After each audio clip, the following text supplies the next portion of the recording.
मैं पाकिस्तान से यही अपेक्षा करता हूं कि आतंकवाद का सहारा लेकर यदि वह भारत को डिस्टेबलाइज करने की, अस्थिर करने की कोशिश करेंगे तो इसका खामियाजा भुगतना पड़ेगा।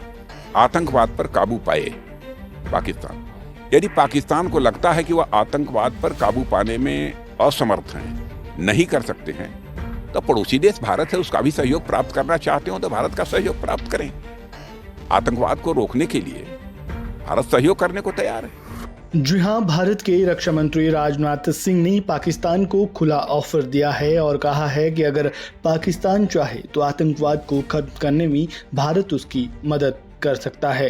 पाकिस्तान से आतंकवाद पर लगाम लगाने की बात कर रहे भारत ने अब मदद की पेशकश की है और रक्षा मंत्री राजनाथ सिंह ने पड़ोसी देश को खुला ऑफर दिया है। रक्षा मंत्री राजनाथ सिंह ने समाचार एजेंसी ANI को दिए इंटरव्यू में पाकिस्तान ऑक्युपाइड कश्मीर, चीन सहित कई मुद्दों पर बात की। ये पूरा इंटरव्यू 11 अप्रैल शाम 5 बजे के बाद आप ANI के ऑफिशियल हैंडल पर देख सकते हैं, लेकिन जाते जाते उस इंटरव्यू की कुछ खास झलकियां आप यहां देख लीजिए।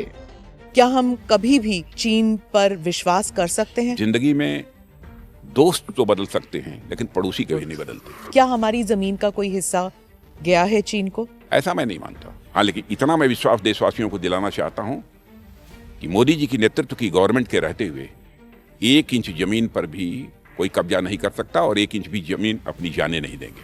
POK की बात, POK हमारा था, है और POK हमारा रहेगा। आपने भी कहा कि हम घुसकर मारेंगे, प्रधानमंत्री भी कह रहे हैं। मैं पाकिस्तान से यही अपेक्षा करता हूं कि आतंकवाद का सहारा लेकर यदि वह भारत को डिस्टेबलाइज करने की, अस्थिर करने की कोशिश करेंगे तो इसका खामियाजा भुगतना पड़ेगा।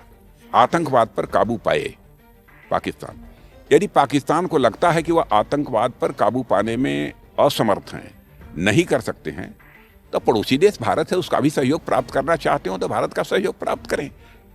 आतंकवाद को रोकने के लिए भारत सहयोग करने को तैयार है। देश में हेल्दी डेमोक्रेसी होनी चाहिए, इसके लिए कुछ न कुछ प्रतिपक्ष की भूमिका निभाने वाले लोग भी तो होने चाहिए ना। लेकिन होंगे कहां से? आप सबको तो जेल में डाल रहे हैं, कह रहे हैं लोग। कहाँ जेल में डाल रहे हैं? हम कहाँ? अरविंद केजरीवाल जी जेल में बैठे, हमारे कारण वह जेल चले गए, तो कोर्ट से उनको रिलीफ क्यों नहीं मिल जाती है?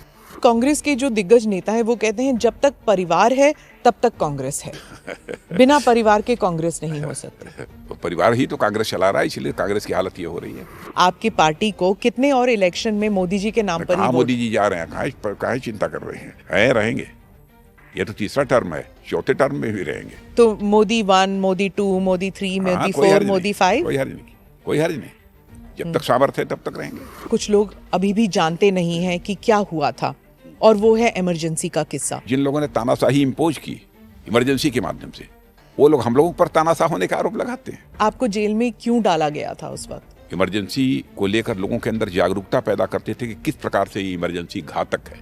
आपकी माँ का निधन हुआ, ब्रेन हेमरेज हो गया था, तो 27 दिन हॉस्पिटल में रही, डेथ हो गई, लेकिन मैं आ नहीं सका उसमें। मेरी रिहाई नहीं हुई, मुझे पेरोल भी नहीं दिया गया। क्रियाकर्म के लिए आपको बिल्कुल पेरोल नहीं दिया गया। वो लोग हम लोगों के ऊपर तानाशाही का आरोप लगाते हैं। कल्पना करिए, आप मिल नहीं सके। 27 दिन तक हॉस्पिटल में थी ब्रेन हेमरेज होने के बाद। माता आनंदमयी हॉस्पिटल वाराणसी में, फिर भी नहीं दिया।